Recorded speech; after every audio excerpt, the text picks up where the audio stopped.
What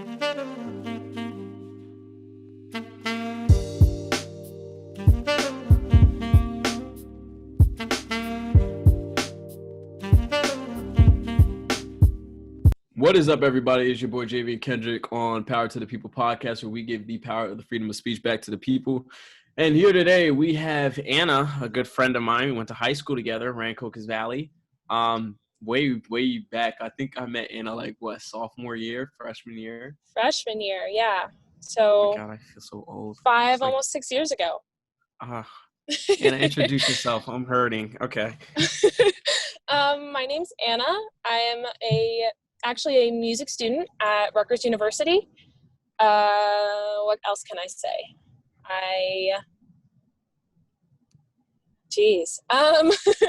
It'd be like that. When you get old, it'd be like that. I love the outdoors. Some of my hobbies, fishing. So I don't know. I like the outdoors. I like music. I like people. Yeah. It's a little bit about me. All right, so we're just gonna dive right in today. We didn't even really plan anything. We're just full force, head first, just diving in. Yeah. Yes. So today we're gonna be talking about a movie called Uncle Tom. If you have not watched it, I would basically say you should go and watch it. It's fantastic. It may make you mad, Absolutely. Black people, but that's good. Life should make you mad. Anna, do you kind of want to describe what Uncle Tom is about, like a brief synopsis of everything? Absolutely. So, Uncle Tom, it's about the Black community in America today. It is fully produced by Black people, Black conservatives.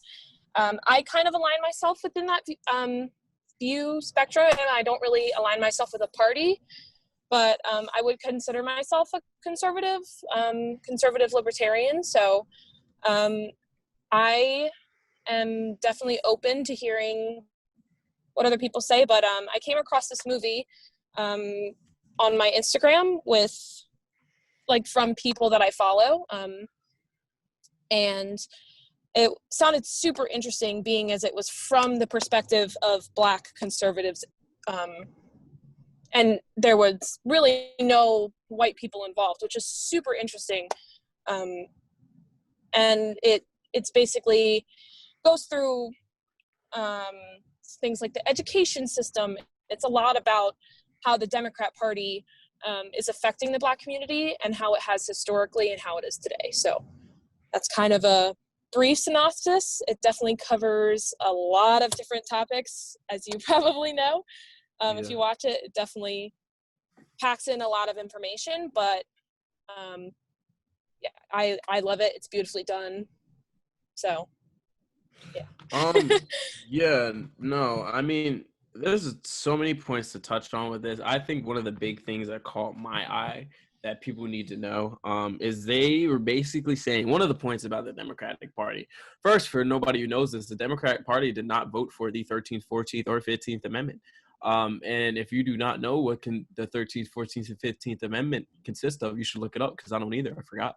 But it had to do with, I know, terrible. It had to do basically with, you know what, I'm not even going to say what it had to do. Just look it up. It's really bad. I have too much stuff in my brain. But unless you know, it essentially granted like the right to vote and all the human rights to Black people after they were freed from slavery. And the Democrat Party voted unanimously against it. So that was definitely a big thing. But yes, what she said. Don't flame me. I have a lot of going on. Hey, it's all good. I've watched that movie 5 times. I've watched it too many times. There you so go. It's all good. All right, but yeah, I just thought that was super interesting. They also named some other facts about the Democratic Party that I thought was just it was shocking. But basically the overall point of everything was that the Democratic Party is really feasting on Black people playing the victimhood role. I talked about this in the previous episode 4 with Kristen. We were talking about how Black people, I think after watching this, I agree that I do feel as though Black people play the victimhood role too much. For example, we're just going to go flashback. For anyone who knew me in middle school, I loved playing the "it's because I'm Black" card. I love it. It's just I just made people blush, especially white people. Oh, I loved it. It was great. And that's a problem in a sense. It's funny, yes, but like it is a huge problem because just because you're black, yes, I think in certain circumstances and situations, it is I don't want to say a handicap, but it does cause problems. But there's also a lot of other black successful people out here that just work their butts off. You just have to work a little bit harder.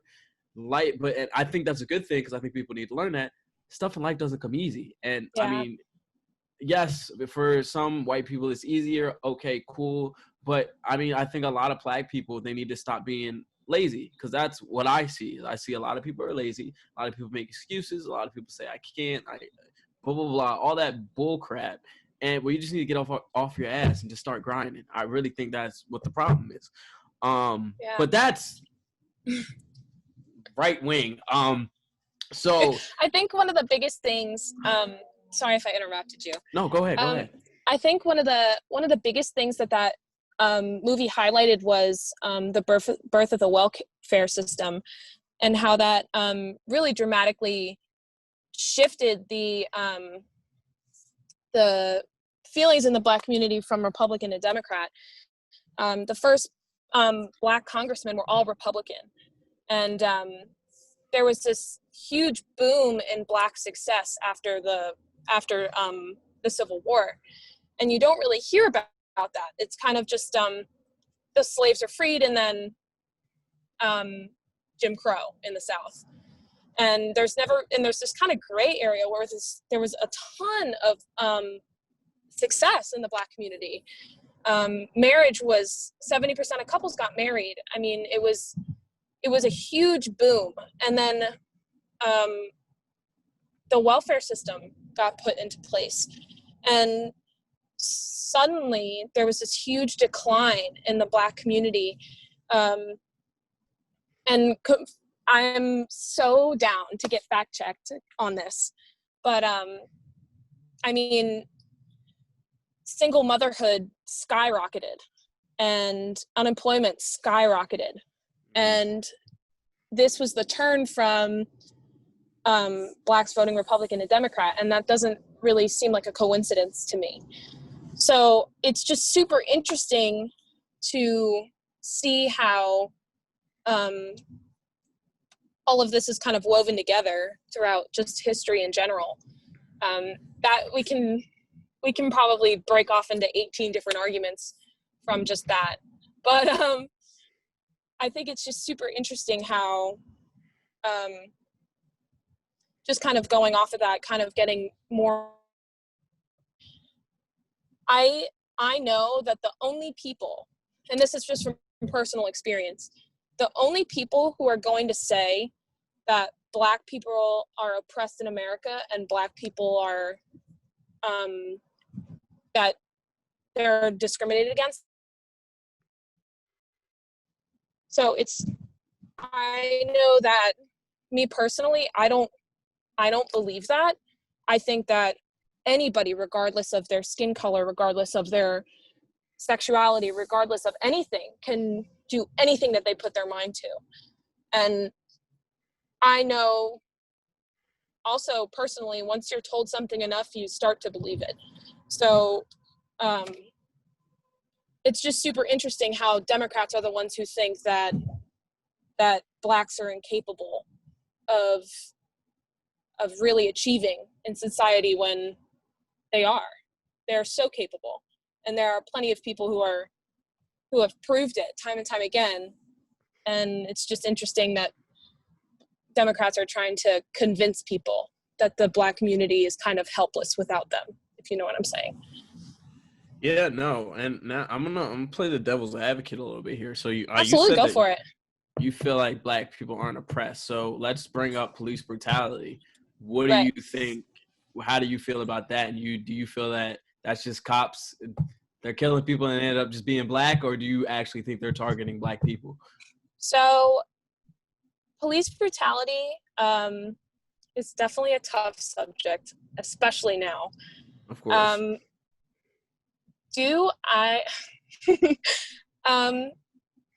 I'm going to say that a lot of what the media perpetuates is not true. Mm-hmm.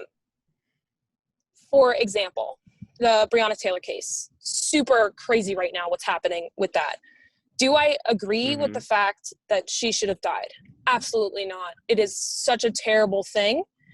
But we can't ignore the fact that in the police report, those cops were shooting to defend themselves because her boyfriend shot at them first, and that they actually, in fact, did knock, and they didn't just break in unannounced. So I think that is something that we have to take into consideration.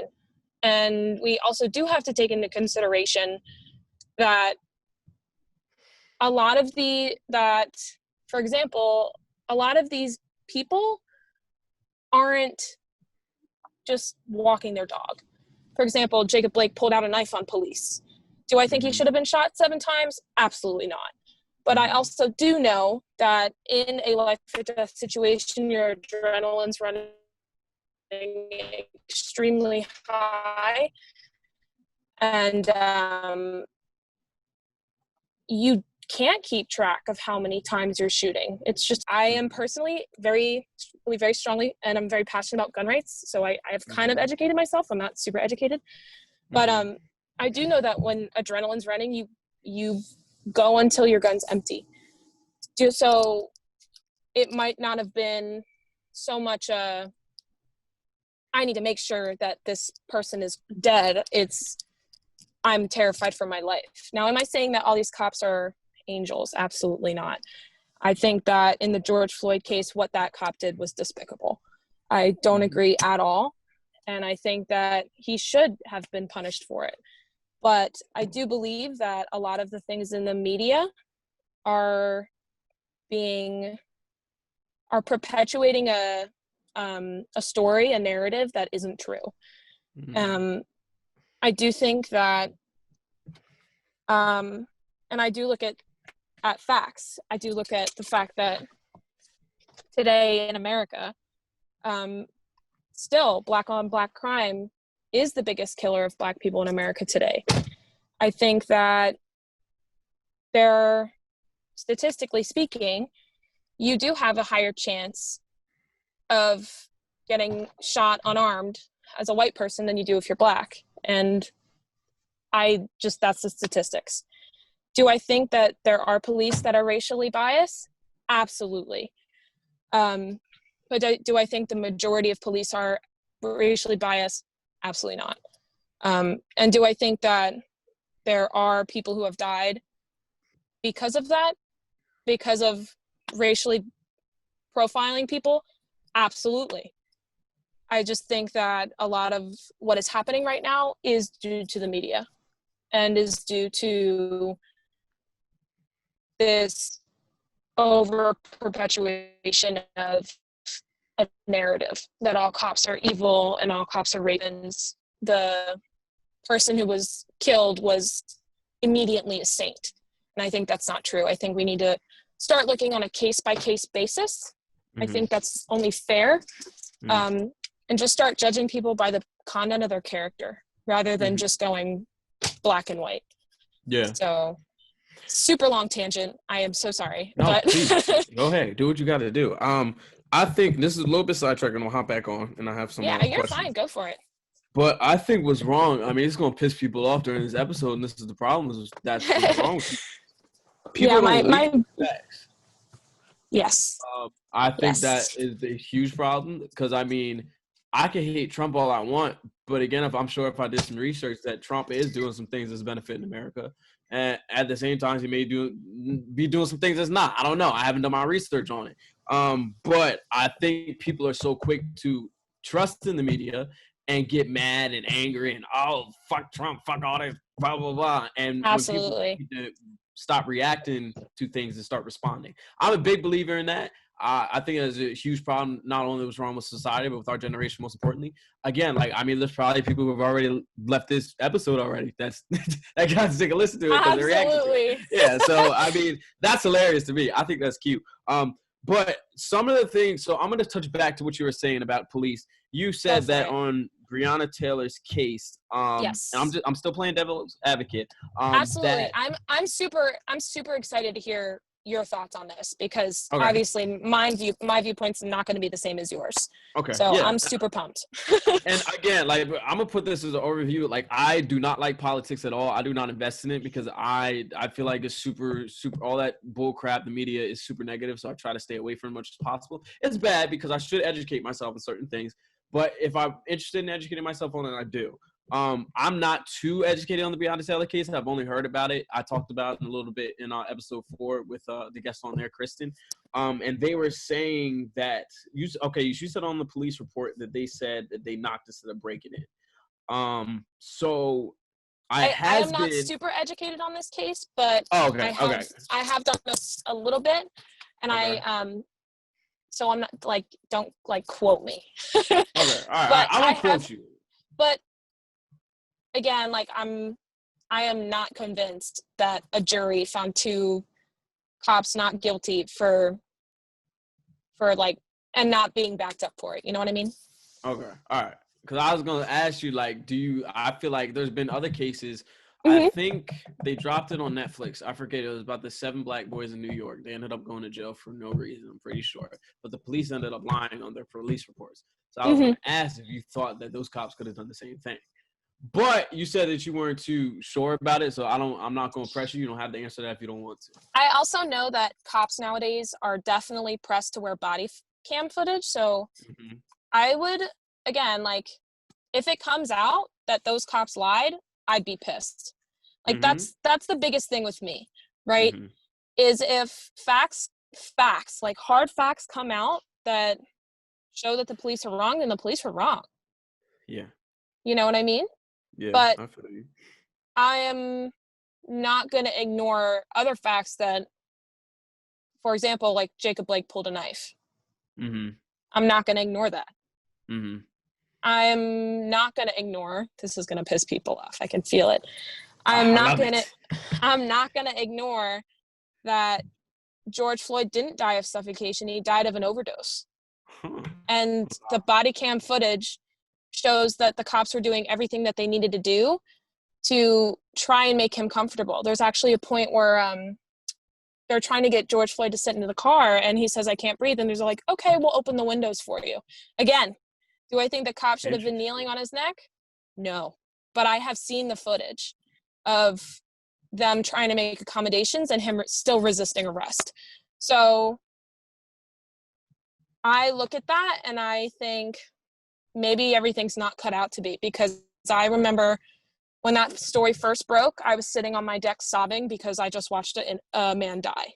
When that case first broke and I heard that he was put in that position for a fraudulent $20 bill, I don't know what it is now that he got arrested for.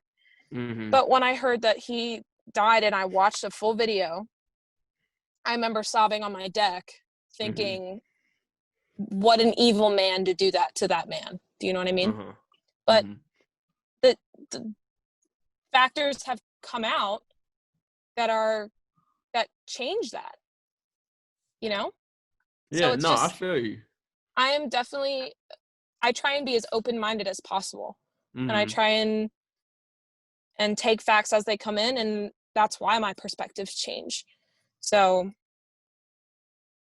yeah. I mean, I would definitely love to get more educated on what actually happens, but I just, my deal. I appreciate you for saying that, because now I'm going to go and check and research that, because now I'm curious in that, because I don't know what the facts is. I just went on Instagram. I saw some dude kneeling on a black dude's neck, and I was like, what the fuck? You know what I'm saying? Right. So now I got to go and fact check that. Right. And that's exactly how I was. Yeah. So that's definitely one thing that I love that I'm having this conversation with you, is I don't ever speak about my views publicly. This is the first time I'm ever doing that. Because what is up, everybody? It is your boy Javian Kendrick, and if you have not heard about Anchor, it is the easiest way to make a podcast. Let me explain. First and foremost, it's free, and who doesn't like that? There's creation tools that allow you to record and edit your podcast right from your phone or computer.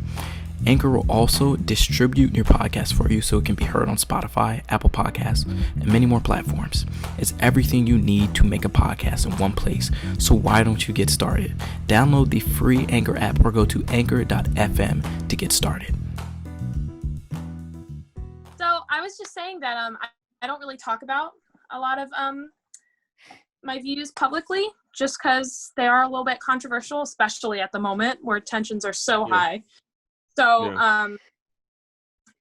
it is super refreshing to be able to actually just sit down and talk, because a lot of the time it is just me getting branded as a racist or getting branded, homophobic or something like that. So yeah, I want to say I appreciate the conversation.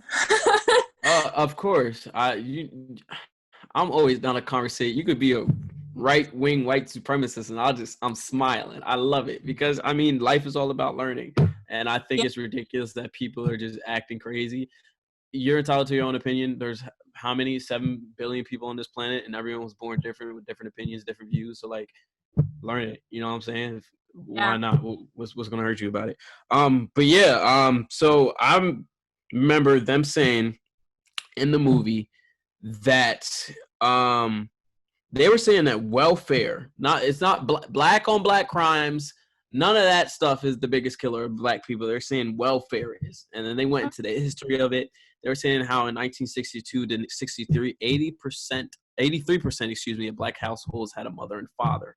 But then after welfare hit, shit got just fucked up. It hit the fan. Out of wedlock birth went from 25% to 70%, and they were naming a bunch of facts. And they were saying that's what messed up the black community. I know a lot of people, what they were saying is what messed up the black community is the crack epidemic. And I learned that ages ago. I can't really go back into that. I wouldn't say it messed it up too much, but I would say it made an impact on there. There's multiple theories how the government placed crack in the black communities because the black communities are doing so good, blah, blah, blah. I don't know. That could be right. That may not be right. I have no idea. But I remember that's a huge thing. They were saying, there was also, I'm just going to start fact dropping here. There was a larger percent of Republicans in Congress when the Civil and Voting Rights Acts passed, which no one knows about. I already touched on the welfare being the downfall of the black community. And this is another big thing that they kind of hit on, was the parties being switched that they tell us in school was a myth.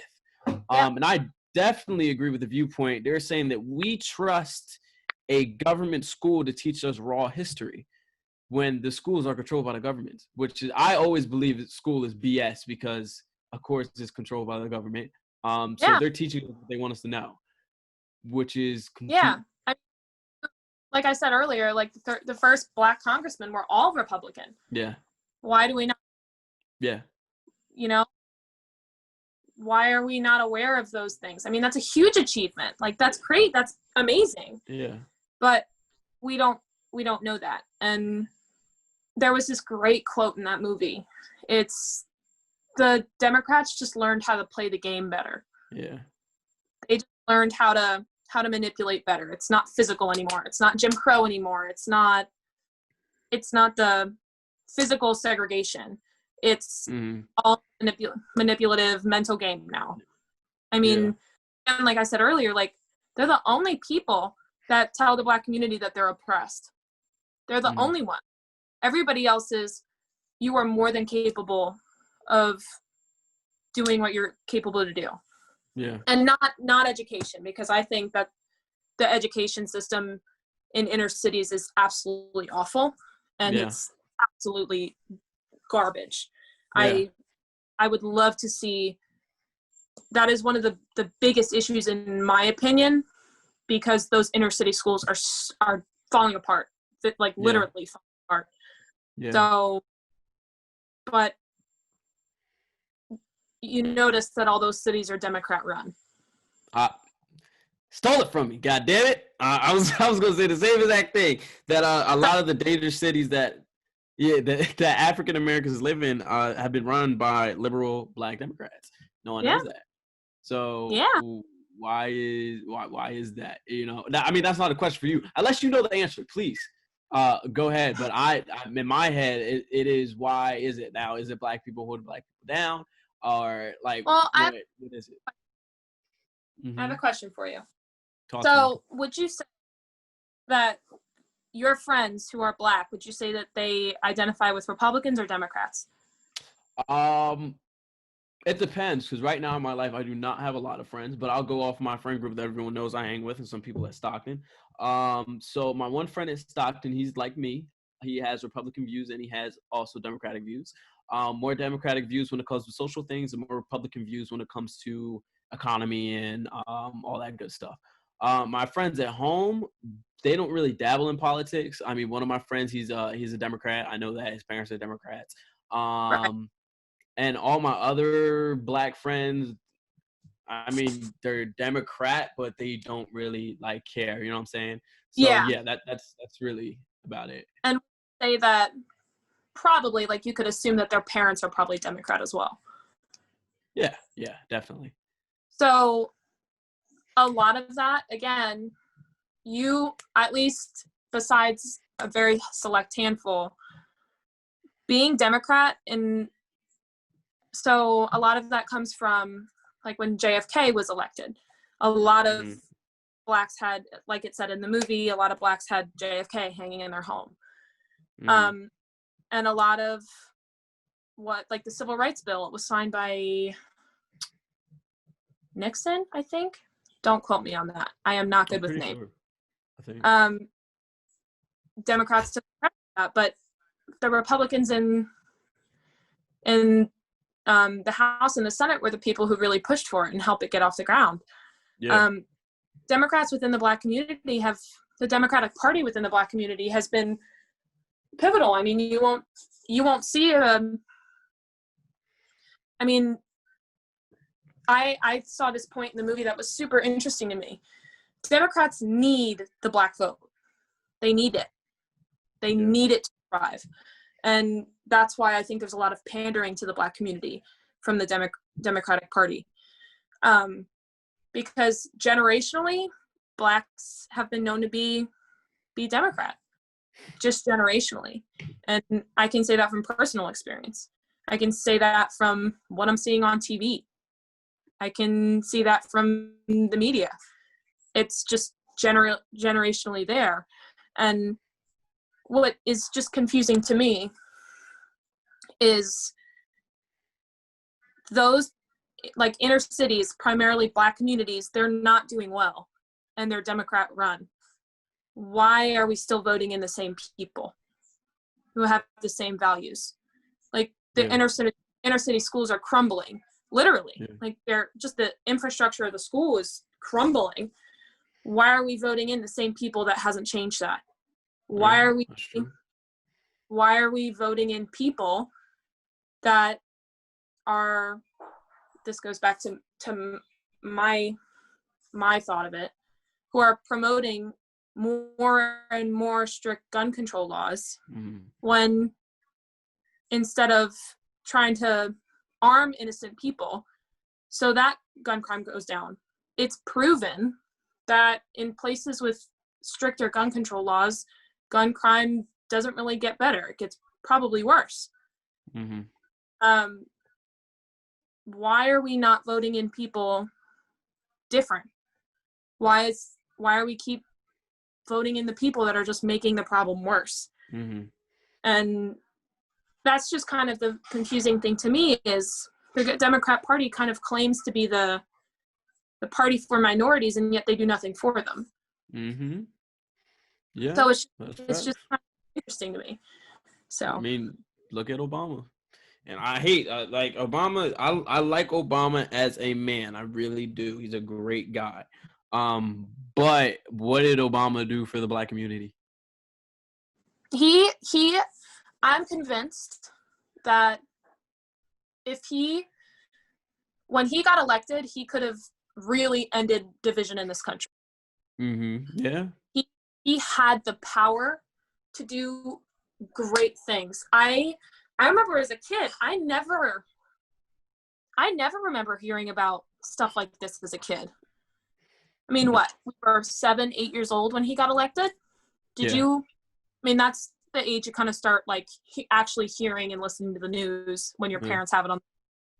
I don't ever remember thinking, oh, that kid's Black in my class.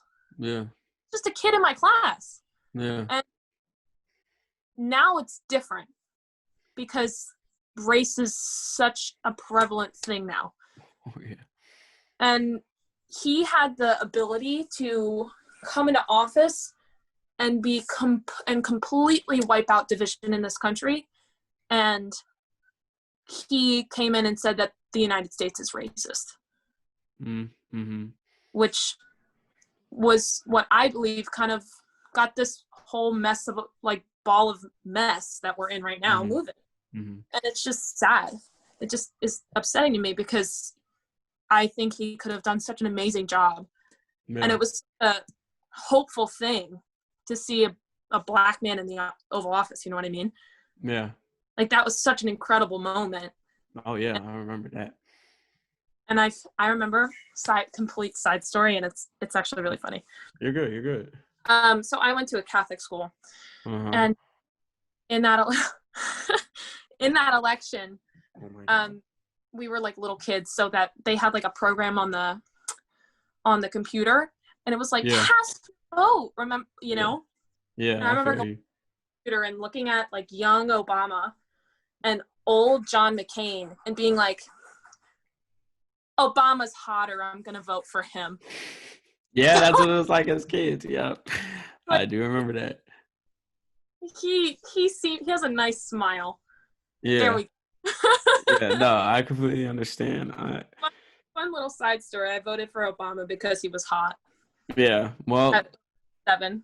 So I have no comment. I on Obama's look. He's a good-looking man. That's as far as I'll go. But yeah, no, I mean, and it's funny because I mean, now you made me realize this as I was talking. Like, we live in the United States of America. We are more what is the word? Divisive. Divisive. Is that the word? Am I pronouncing it right? I guess.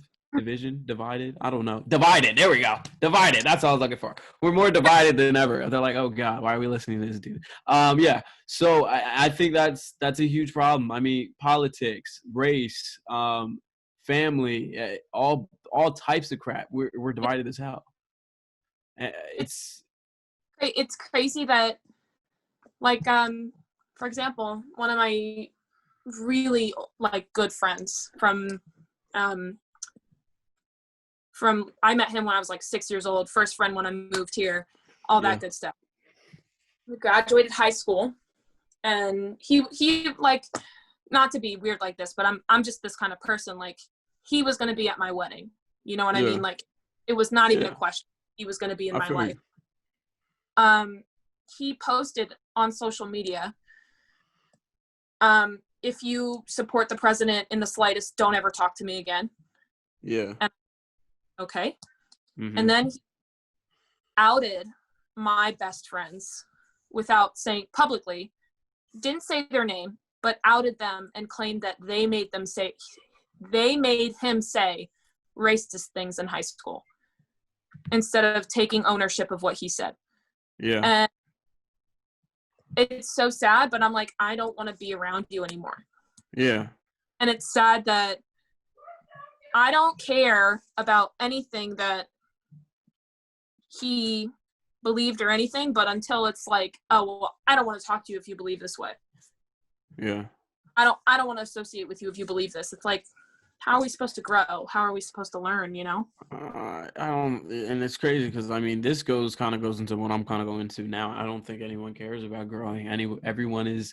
A lot of people are in that like employee mindset. Like I'm gonna go to school, get a good paying job, make a family, and that's it. Like that's all people think they're capable of. And then maybe they have a side hobby or two. But like, life is not about that. Life is about expanding your mind, learning new things, shooting for your dream, trying to become the best person possible that you can be. And no one's on that anymore. And it's sad. I mean, there's only a few select people when everyone can do it. And that's not my personal belief.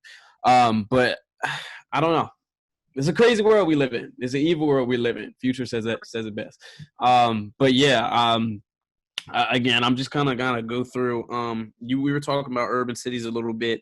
I thought it was interesting. They were saying that more Black women get abortions than any other ethnicity, and 77% of Planned Parenthood abortion clinics are in urban cities. And that touches on the point where Yo, there's a gnat flying around my face. I'm sorry. I was about to start swinging.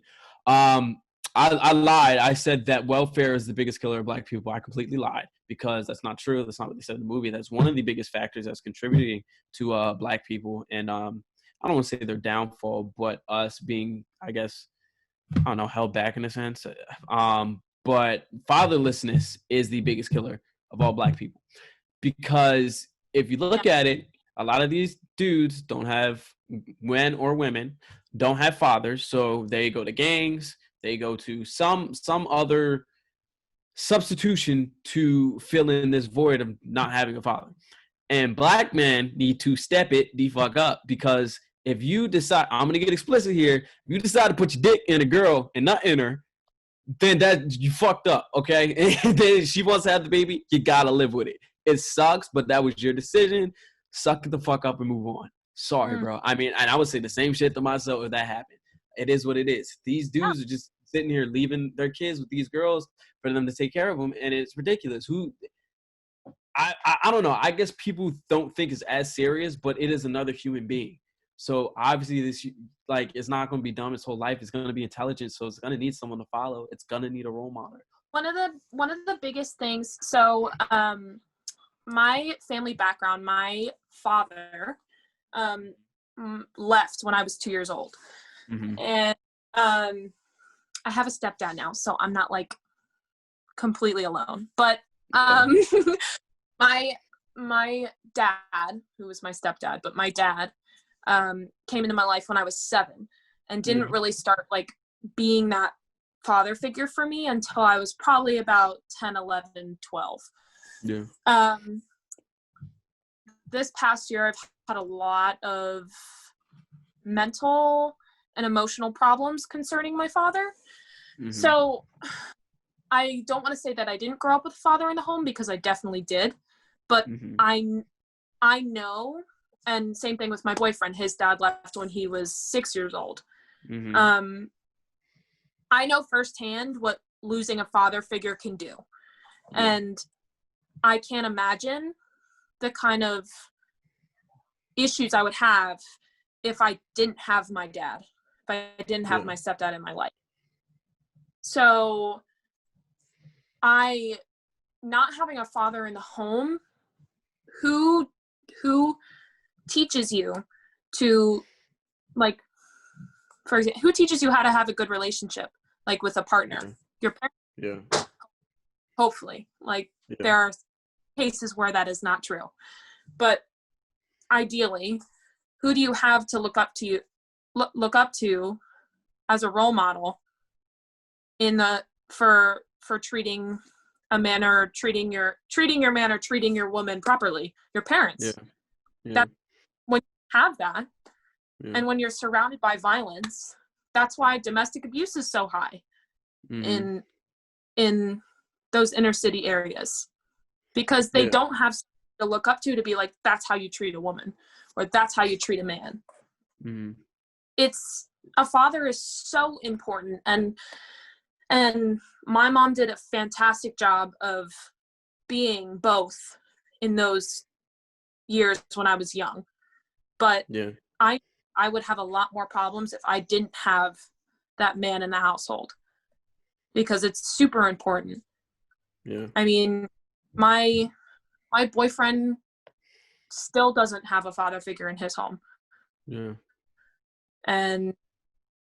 Or that's not true. I've just seen what it's done. Mm-hmm. And I've had friends who I've seen it happen to. It's happened to me personally. Yeah. So fatherlessness in the home is such a crucial thing to the family unit and personal development. Yeah. And the fact that it's being perpetuated, not even that it's just happening, that it's being perpetuated by Planned Parenthood and these places and these people, is a problem. It's an issue. Yeah.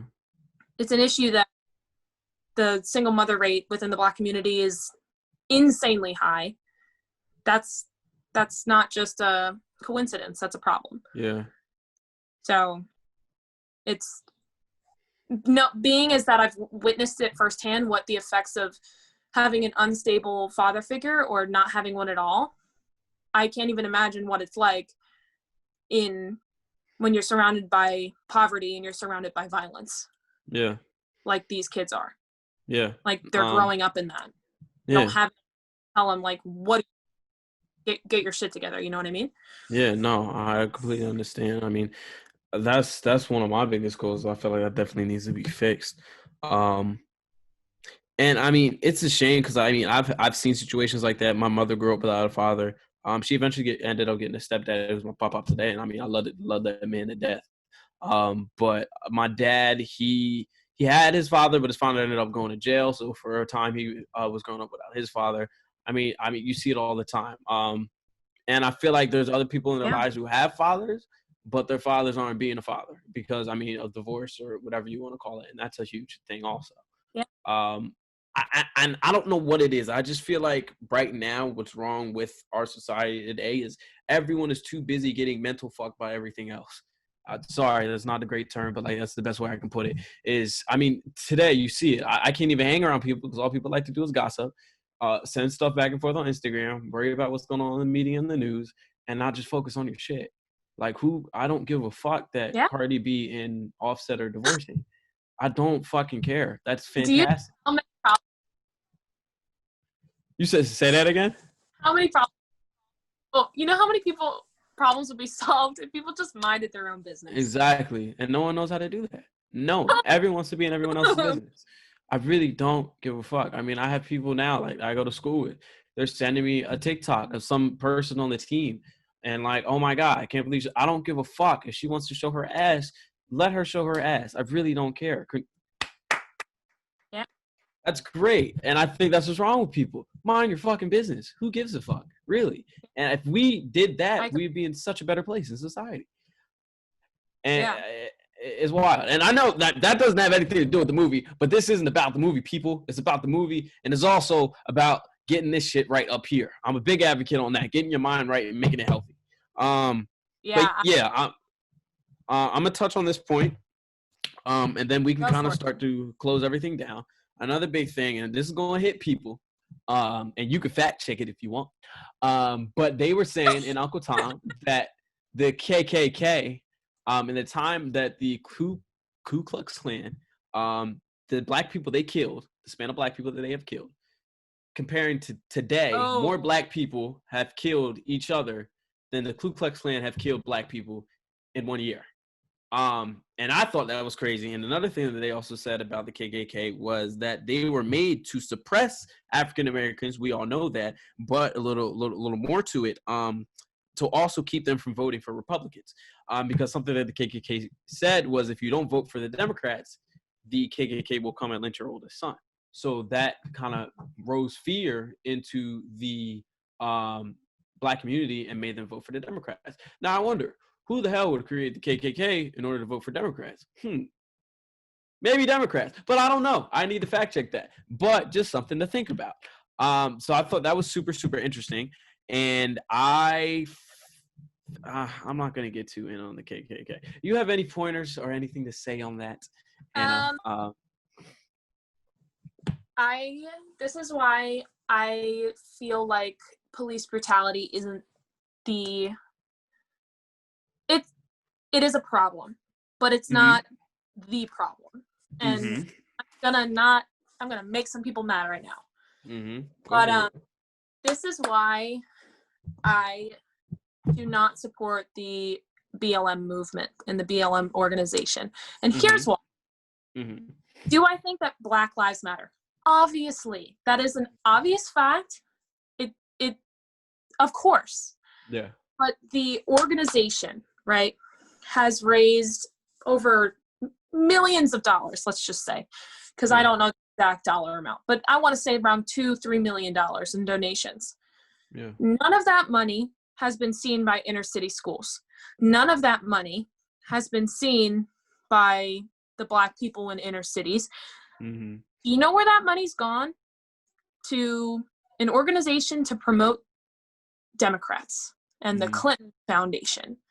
And organizations to promote blue campaigns, Democrat campaigns.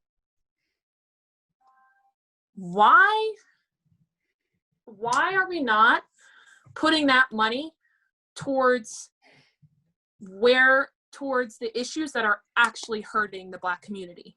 Yeah. Why are we not putting it towards the inner city schools, which as you can tell, I really can't stand them. That is probably one of the biggest issues regarding the Black community, is that they don't have a sufficient school system. When you have a kid who can't even graduate high school, who can't even read and write, basically, who is basically illiterate, that is an issue, and that's on the school. Yeah. So and then who has to, resort to gang violence to